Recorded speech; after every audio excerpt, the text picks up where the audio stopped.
Za více než 8 let podnikání jsme zjistili jednu věc, a to je, že každý zákazník chce platit jinak. A tohle je tip pro ty z vás, kteří podnikají taky. Máme second hand v Praze, kam denně chodí místní i lidi ze zahraničí. Děláme udržitelný merch pro interprety. Ale hlavně vracíme zpátky do oběhu oblečení proto, aby nevznikalo další nové. A upřímně, dřív jsme si mysleli, že terminál ani tolik nepotřebujeme.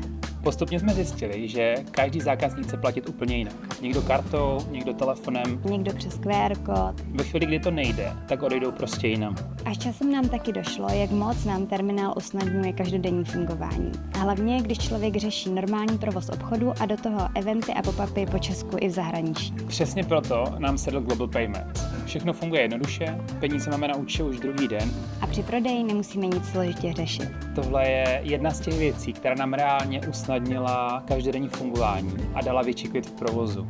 Jestli to řešíte taky, Global Payments má teď klasické i mobilní terminály o 1/3 výhodněji.